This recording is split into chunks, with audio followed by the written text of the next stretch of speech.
নমস্কার, প্রত্যেককে আজকের অনুষ্ঠানে স্বাগত জানাই। ফেব্রুয়ারি মাস আপনাদের কেমন যাবে? চলুন রাশিফলের এই অনুষ্ঠান আমরা শুরু করি। প্রথমেই দেখে নেব ফেব্রুয়ারি মাসে গ্রহের অবস্থান কেমন থাকছে, তারপর একে একে আমি বিস্তারিতভাবে আলোচনায় আসব। 4 ফেব্রুয়ারি বৃহস্পতি মার্গী হচ্ছে, অর্থাৎ ডাইরেক্ট মোশনে থাকবে এবং বৃষ রাশিতে অবস্থান করবে। 11ই ফেব্রুয়ারি বুধের রাশি পরিবর্তন এবং মকর রাশি থেকে সে কুম্ভ রাশিতে প্রবেশ করবে। এই বুধ আবার পুনরায় 27শে ফেব্রুয়ারি তার কুম্ভ রাশি ছেড়ে সে মীন রাশিতে প্রবেশ করবে। এটা একটা মেজর একটা ইম্প্যাক্ট ফেলবে, আমি একে একে সবটাই বলবো। 12ই ফেব্রুয়ারি রবি রাশি পরিবর্তন হবে, সে কুম্ভ রাশিতে কিন্তু প্রবেশ করবে। 24শে ফেব্রুয়ারি মঙ্গল মার্গী হচ্ছে মিথুন রাশিতে। ফেব্রুয়ারি মাস জুড়ে শুক্র উচ্চস্থই থাকবে, কেতু কন্যা রাশিতে থাকবে, আর রাহু তো আপনারা জানেন সে মীন রাশিতে অবস্থান করছে। শনি মূল ত্রিকোণেই থাকছে, কুম্ভ রাশির ঘর নিজের ঘরে অবস্থান করবে এবং পূর্ব ভাদ্রপদ নক্ষত্র অর্থাৎ বৃহস্পতির নক্ষত্রে অবস্থান করছে।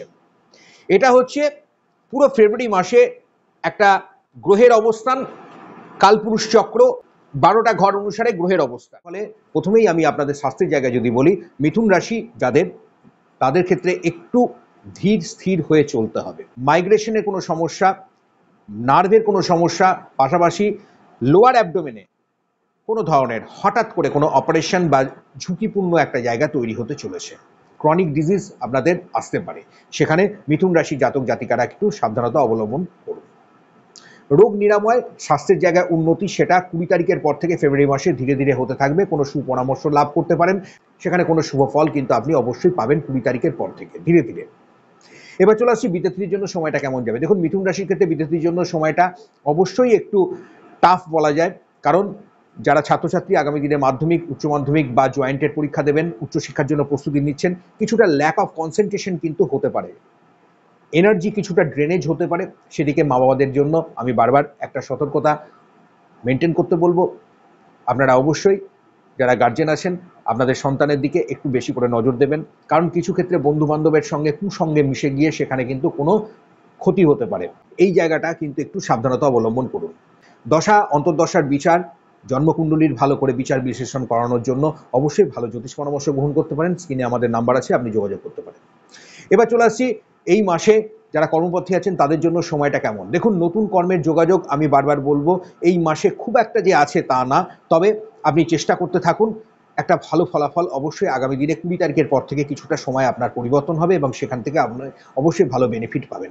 কম্পিটিটিভ এক্সামের জন্য যারা প্রস্তুতি নিচ্ছেন, যারা সরকারি বেসরকারি কাজের জন্য চেষ্টা করছেন, তাদের জন্য একটা ভালো সময় আমি সেকেন্ড উইকের পর থেকে দেখতে পাচ্ছি। ধীরে ধীরে সময়টা কিন্তু ফেব্রুয়ারি মাসে একটা ভালো দিক তৈরি করতে চলেছে।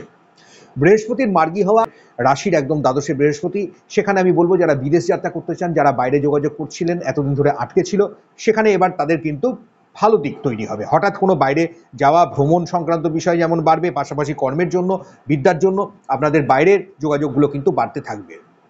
এবার চলে আসছি আপনাদের অর্থনৈতিক দিকটা কেমন থাকবে। দেখুন, এই মাসে বারবার বলছি যারা ব্যবসায়িক মানুষ আছেন, ব্যবসা বাণিজ্য করছেন, তাদেরকে একটু বেশি সাবধানে থাকতে হবে, কারণ এতদিন তো মঙ্গল নিচস্থ ছিল, এবার মঙ্গল যেহেতু আপনার রাশিতেই কিন্তু মার্গী হচ্ছে, আপনি উপার্জনের দিক, আপনার ইনকামের রাস্তা তো দেখতে পাবেন, কিন্তু পাশাপাশি মনে রাখবেন আপনার কিছুটা ব্যয়ও কিন্তু হতে পারে, কারণ আপনার দ্বাদশে কিন্তু বৃহস্পতি অবস্থান করছে।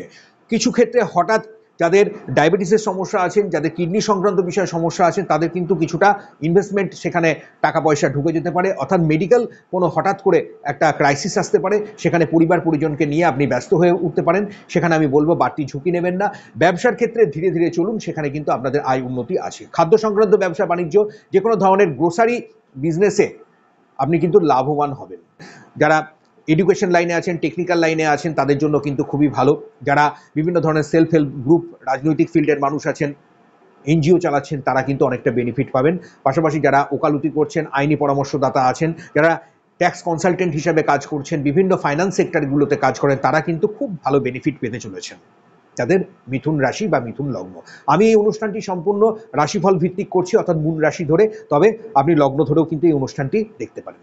ব্যবসা বাণিজ্যে আয় উন্নতি অবশ্যই আপনাদের আছে। এবার ধীরে ধীরে দেখবেন আপনারা ল্যান্ড প্রপার্টি সংক্রান্ত বিষয়ে আপনাদের বিভিন্ন দিক থেকে আপনাদের বেনিফিট আসবে। এতদিন ধরে মঙ্গল নিচস্থ এবং মঙ্গল এবার নিচস্থ জায়গাটা কেটেছে এবং এখান থেকে দেখা যাচ্ছে মার্গী হয়ে যাওয়া, আপনার রাশিতেই মঙ্গলের এই ভালো অবস্থান তৈরি হওয়া অনেকটা দিক থেকে কিছুটা হলেও আপনাকে রিলিফ বা বেনিফিট আপনাকে আনতে চলেছে। সেখানে সোর্স অফ ইনকাম আপনার বাড়বে। নতুন কাজের যোগাযোগ বাড়ার, নতুন কাজের সম্ভাবনা বৃদ্ধি পাওয়ার একটা ভালো প্রভাবও কিন্তু আপনারা দেখতে পাবেন। ঝামেলা অশান্তি লিটিগেশন কোনো মামলা মোকদ্দমায় যদি জড়িয়েছিলেন, সেখানে আমি বলবো ধীরে ধীরে আপনি আইনি পরামর্শদাতার সঙ্গে আলোচনা করুন এবং আপনার রাশিফলের আপনার কি দশা চলছে সেটা দেখে আপনি যদি বুঝে সেটাকে ঠিকভাবে এগিয়ে যেতে পারেন, সেখানে অবশ্যই ভালো বেনিফিট পাবেন। গুপ্ত শত্রু কিছুটা হলেও আপনার পিছু পা হবে, বা এই জায়গা থেকে আপনি অনেকটাই নিজেকে এগিয়ে নিয়ে আসতে পারবেন। সেখানে আপনার একটা মোটিভেশন, আপনার একটা এনার্জি অবশ্যই কিছুটা হলেও বৃদ্ধি পাবে। যারা শেয়ার লটারিতে বিভিন্ন জায়গায় ইনভেস্টমেন্ট করছেন, ট্রেডিং করছেন, তারাও কিন্তু এখান থেকে মুনাফা বা একটা ভালো দিক হঠাৎ করে প্রাপ্তির সম্ভাবনা এগুলো কিন্তু আসতে চলেছে। আপনাদের রিলেশনশিপের দিকটা যদি আমি দেখি, তাহলে এখানে বলা যায় রিলেশনশিপের দিকে অবশ্যই আপনাদের কিছুটা ভেবেচিন্তে চলতে হবে, কারণ মিথুন রাশির জন্য কিন্তু কোনোভাবে ভুল বোঝাবুঝি বাড়তে পারে। বিবাহ সংক্রান্ত বিষয়ে কোনো সমস্যা জটিলতা কিন্তু আসতে পারে, সেখানে আপনার রিলেশনশিপের জায়গায় কোনো না কোনোভাবে একটা সমস্যা সৃষ্টি হতে পারে, সেখানে একটু আপনি সতর্ক থাকুন। ফ্যামিলিতে যারা বয়স্ক বা যারা এজেড মানুষ আছেন তাদের দিকে একটু নজর দেওয়ার চেষ্টা করুন, কারণ কোনোভাবে তাদের স্বাস্থ্য নিয়ে একটা দুশ্চিন্তা কিন্তু আপনার আসতে পারে। মিথুন রাশি যাদের বা মিথুন লগ্ন যাদের, সাদা সবুজ রং আপনাদের জন্য অতীব ভালো ফল দেবে। 3, 5 এবং 9 সংখ্যা মূলাঙ্ক ধরে নিয়ে কিন্তু আপনার অনেক ভালো ফল আপনার জন্য উত্তর দিক এবং উত্তর পূর্ব দিক অতীব ভালো ফল আনতে চলেছে। প্রতিদিন পারলে হনুমান চালিসা পাঠ করুন এবং নবগ্রহ স্তোত্রটি অবশ্যই পাঠ করে বাড়ির বাইরে বেরান, তাহলে অতীব শুভ ফল আপনি পাবেন। কোনো পশু পক্ষীকে নিজে খাবার আগে কিছুটা দান করুন, খাদ্য প্রদান করুন। গরিব দুঃখী মানুষকে খাদ্য, বস্ত্র এগুলো দান করার চেষ্টা করুন, সেখানে শনির প্রভাব, শনির শুভ ফল আপনি পাবেন। যদি কোনোভাবে কুপিত গ্রহ থাকে তাহলে তার অবশ্যই শান্তি সংস্থায়ন ক্রিয়াটি আপনি করিয়ে নেন, ভালো জ্যোতিষ পরামর্শ গ্রহণ করুন, দেখবেন সার্বিক দিক থেকে এই মাস আপনাদের অনেক উন্নতি এবং ভালো প্রভাব তৈরি করতে চলেছে। অনুষ্ঠান দেখতে থাকুন, চ্যানেলের সঙ্গে থাকুন, এটি আপনাদের চ্যানেল। ভালো লাগলে অবশ্যই চ্যানেলটিকে সাবস্ক্রাইব করে রাখুন, একটা লাইক শেয়ার করতে ভুলবেন না। নমস্কার।